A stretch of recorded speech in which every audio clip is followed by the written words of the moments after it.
Your company exploits children all across this country, not just in places like New York City or at a Super Bowl, places like Watford City, places like Minot, where we rescued a 12-year-old and a 14-year-old when their mothers discovered them on Backpages. How in the world can we allow that to happen in our country?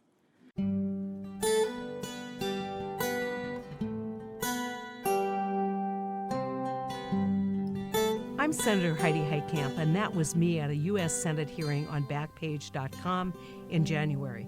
A bipartisan group of senators came together at that hearing to take on the leadership of Backpage for their website role in facilitating human trafficking, a role that was very much confirmed by a Senate report showing executives deliberately crafted loopholes that enabled the trafficking of women, men, and children online.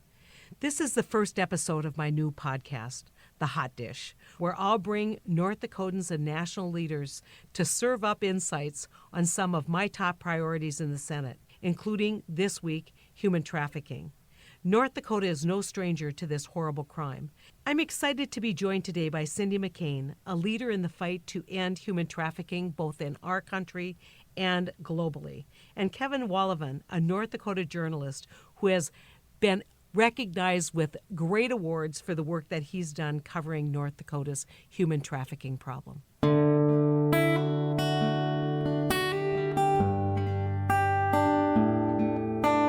Cindy McCain is an international anti-human trafficking leader. Through her humanitarian work at the McCain Institute, she has become an absolute treasure for not only our country, but for children and women and victims across the world. She also has become a dear friend. In 2015, Cindy joined me in Western North Dakota to talk with local leaders, law enforcement, and victim advocates about combating human trafficking in our state. Thanks so much for joining me, Cindy. I wanted to kind of... Thank you so much. Oh, you're so great. And I want to start out by talking a little bit about Backpages, something that you and I talked about almost the first meeting. In fact, I think it probably was the first meeting that we ever had on trafficking. I think people don't appreciate or understand how connected Backpages is to basically providing that format for selling children in our country. And I want just to offer you an opportunity from your perspective to talk about Backpages and talk about how we need to regulate this industry or control this industry if we're going to be successful. Well, first of all, I want to thank you for having me on and to remind the good folks of North Dakota how lucky they are to have you. You are such a great advocate for all of your folks in North Dakota, and the Senate is lucky to have you as well. So thank you. Backpage, Backpage, as you and I both know, and what I hope your listeners find out about is just how epidemic the sale of children is with regards to Backpage.com and other.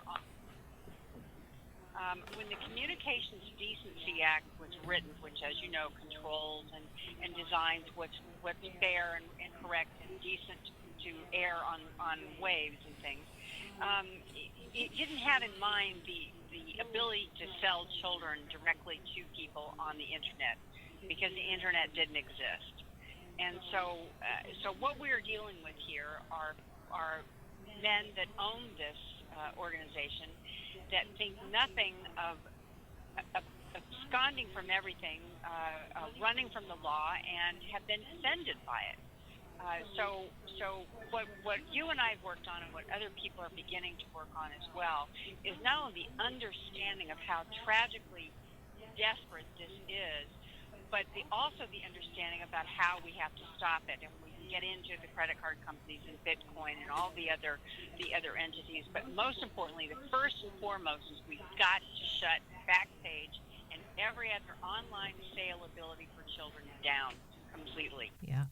You know what I always tell people, if this were the old days when people had to stand at the street corner, then we could see, oh my God, that's a child. We cannot let that happen. And it was so visible and open. I mean, everybody knew what those areas were of the city where that would happen. Now it's completely invisible, and it allows some kind of mask of anonymity to people who buy children. I mean, the story that I tell, Cindy, is Dickinson, North Dakota, which you were with me in that community. So Dickinson, North Dakota does a sting using Backpages, advertises a 14-year-old. They had expected it would be like an evening thing. They had to shut down the sting after only 2 hours because there were so many people arrested, and they had 2 people calling asking for 12-year-olds or younger.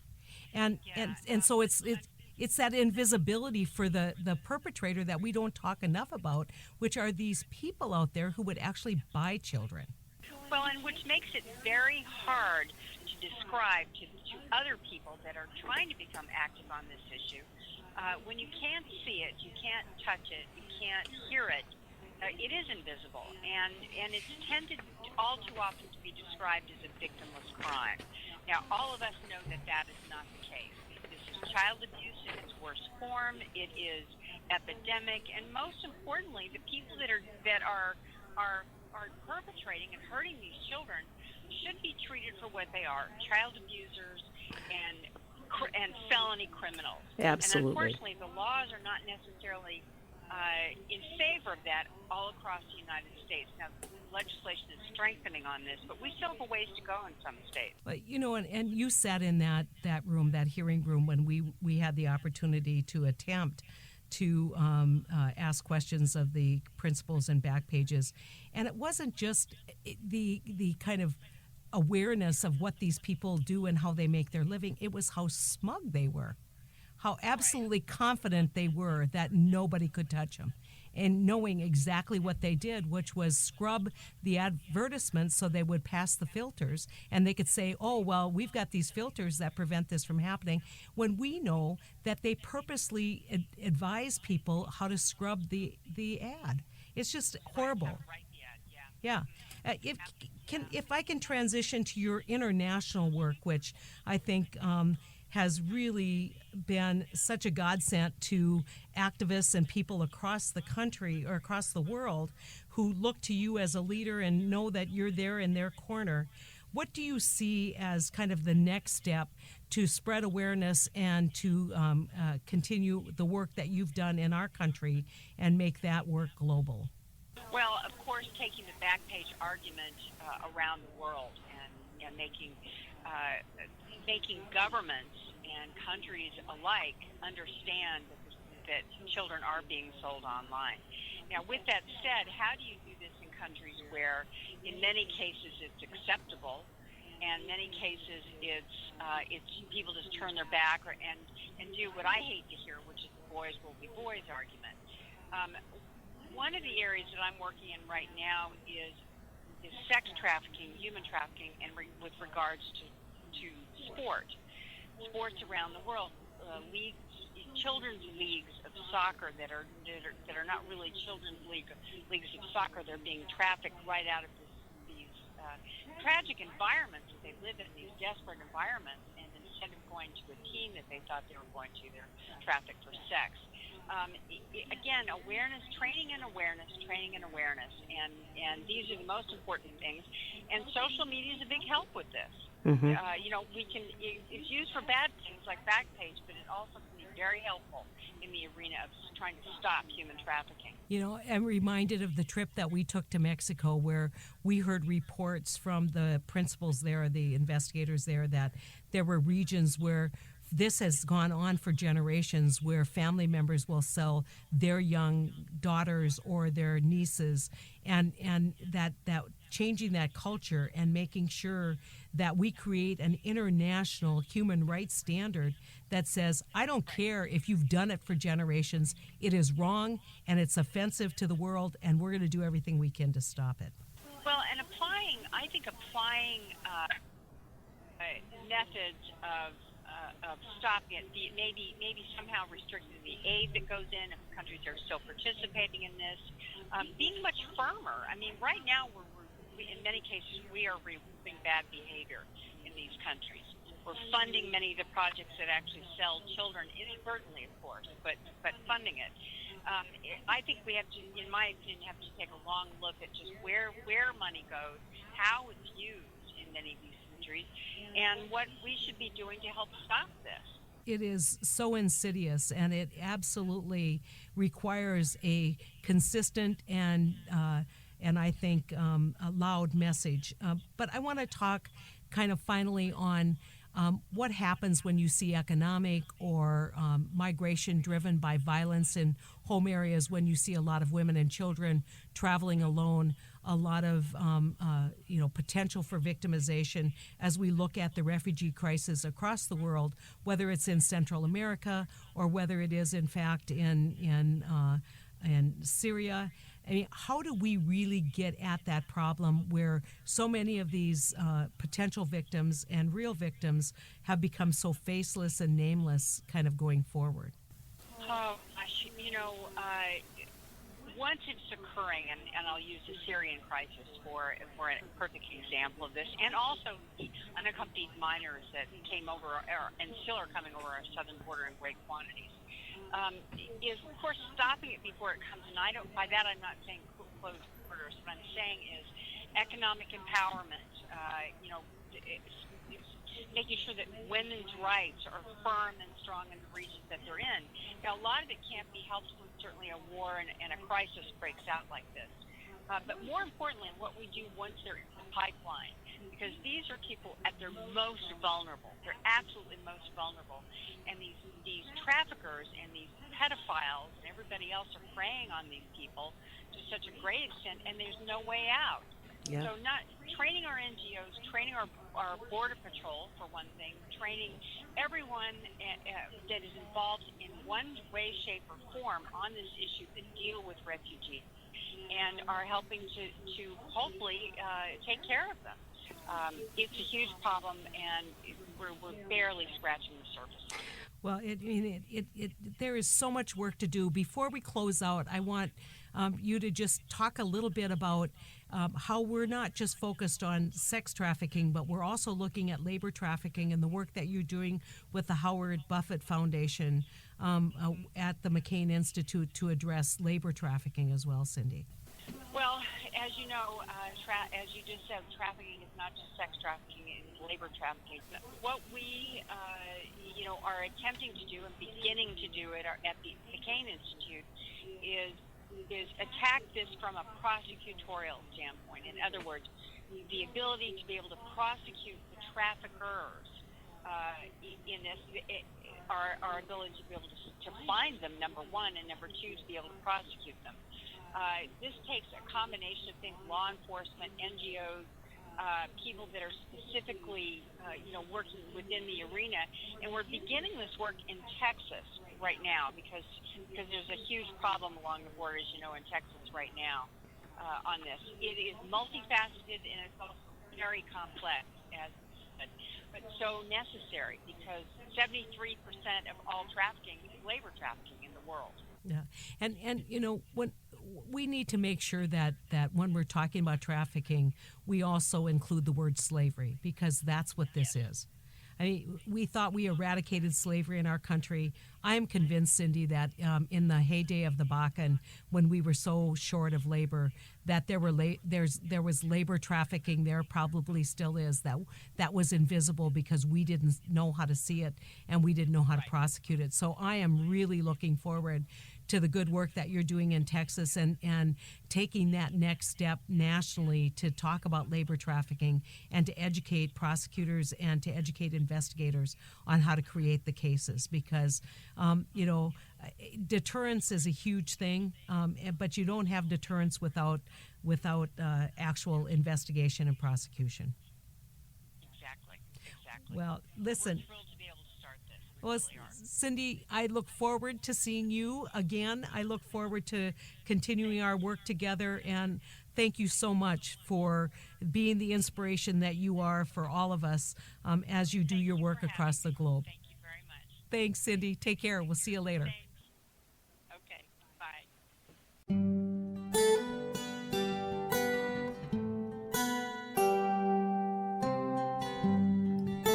Kevin Wallevand is an award-winning journalist in WDAY-TV in Fargo. And in 2015, he produced an outstanding and award-winning documentary called Trafficked, which covers human trafficking across the Dakotas and Minnesota. Thanks so much, Kevin, for taking time to talk to me about your reporting and about this horrible situation throughout the world, and certainly in our state of North Dakota. When you started out, you spent months covering human trafficking for your 2015 documentary. What led you to the story, and really what surprised you over the course of your reporting? Well, happy to be here and thrilled to join you in this, Senator. And one thing that we saw on the eastern part of the state is some of the nonprofits and these agencies that were dealing with domestic violence were starting to see women who were being trafficked in the western part of the state. And they were showing up on the streets of Fargo. They were showing up at shelters here. And I think that sparked agencies and people like yourself to start having the conversation. And that's when we started seeing some of the conferences and some of the networking that you were a part of, trying to bring these agencies together to try to get a handle on this. Because the reservations, that was a perfect example. They said it was like a freight train came through because they weren't prepared for it, and no one was prepared for it. And so I think by bringing people together and getting everyone on the same page, then you could kind of come up with a plan. And in the end, that's what it took. I mean, it took months to get everyone on board, as you know, because you were part of it. But now I think there's a plan in place. There's a way to try to navigate survivors so that they have a place to go, and that law enforcement and social services can work with them right on the front end, rather than saying, all right, we've got the bad guy, you can go ahead and leave now. Yeah. I think a brave face of this story is one that you and I both have met, and that's Danielle John, obviously a victim of human trafficking that your study or your story originally covered. Over the years, when you've visited with Danielle, did she teach you anything that was unexpected? Or did you get it? Yeah. I mean, what? I tell you what, that's an amazing story, because I think a lot of us think once someone is out of trafficking and they become a survivor of that's it, that they're good. But there's so much that goes along with that, and Danielle was a clear example. She needed to get into treatment and needed to get into recovery, because so many of these young women who are trafficked, they are fed drugs, so they're addicted, so they have to deal with the addiction once they're out, and then recovery takes such a long time, and then many of them are also dealing with anxiety and depression issues from being trafficked. So this is not over in a few weeks or a few months. This is, and I'm doing an addiction documentary right now. Good for you. And this is ongoing. This is a lifelong step. I mean, it's ongoing. So people like Danielle are always in recovery from what they went through. The other piece of Danielle's story is that even if she recovered as a matter of mental health, she has a record. And right. So, when the agencies would want to employ her, and the federal rule says if you're operating under a federal grant, you can't employ anyone who has a felony conviction. Right away, all of these victims are re-victimized by a system that doesn't recognize them as victims and instead recognize them as perpetrators. And it's interesting because Danielle is in school trying to become a social worker. She wants to work with victims of trafficking and those who are out of it and are survivors. But yet you have something like red tape standing in the way, and I hope for her sake that can be broken, and then she can get into what she wants to do. Yeah, I want to make the point that just as recently as this week, she basically testified in front of the committee because all of the hard work that, Kevin, you were talking about on the front end is now being questioned again because of budget cuts in the legislature. And I know that the advocacy groups are there, and I know you're there covering those stories, making sure that we continue to build out the resources that we need to help people recover from being victims of this horrible crime. And it's great the community response, Senator, has been awesome people know of her story. She's been a sought-after speaker to groups. There's many, and you won't be surprised by this, but a lot of women's groups here in the upper Midwest, North Dakota and Minnesota, who are now on board to fight trafficking and raising money and having conferences. So it's these, small little country churches up here on the prairie that are getting behind this effort, which I think is great. Yeah, one of the things that I've been doing is talking more to victims, saying what are the impediments to recovery and what do we need to do to get early detection. During the hearing on Backpage that we just did, Right. I asked one of the moms, what could we have done differently? And she said we need greater intervention in medical facilities, which fits really well with the bill that Susan Collins and I introduced called SOAR, which helps train emergency room and medical personnel to try and identify this and help rescue women as well. I think people are surprised, Kevin, that when we talk about this, that trafficking actually happens in a state like North Dakota, that it's something that we continue to work on. And I think that for me, that's been one of the impediments, and it's so critical that people like you continue to tell the story, because people just don't want to see it. It's so horrific. They don't want to think or believe that it happens in their backyard. And I think you've seen that at some of your hearings and some of your field hearings out here. I mean, jaws are on the floor when people start hearing about the numbers, and that women are being trafficked not only from the reservations but as far away as Ukraine, as what we saw out in the western part of the state at the height of the boom. But as you know, just because it has slowed down out there doesn't mean that it has stopped. I mean, supply-demand is a big thing, but by no means has the trafficking ended there. Well, and these traffickers found a market. Exactly. And that doesn't mean the market went away. And, it was interesting. I was in Watford City with Cindy McCain, and we were talking about this issue, and there were a couple of civic leaders there, and they were just kind of rolling their eyes, and you could tell they didn't believe it until the police chief said he checked on Backpages, and there were 20 offers for commercial sex in Watford City that day. Right. And it can be 11 o'clock in the morning. Right. We saw the same thing in Williston. There was, I think, 25 or 30 at 11 o'clock in the morning. And you should have seen the eyes of these civic leaders. And so the more, I just want to applaud you, because the more we can tell the story, the more we can do all the things that we're doing. And I look forward to talking to you about your addiction documentary. It's an epidemic in this country, but an epidemic in North Dakota as well. And, I would love an opportunity to talk to you about how we tackle that addiction. There's a whole lot of rethinking old kind of norms about addiction, but Exactly. this is all tied into this problem of trafficking.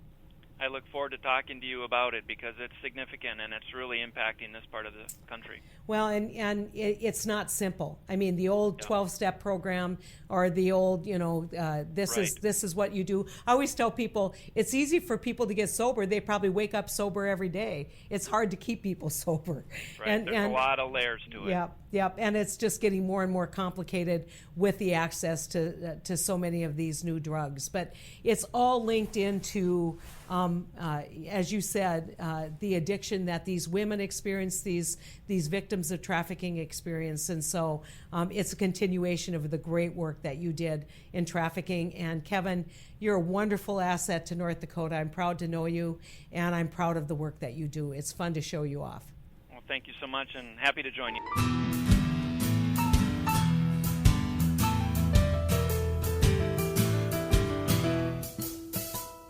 I'm Senator Heidi Heitkamp. Thanks for joining me. I hope you enjoyed this week's helping of The Hot Dish.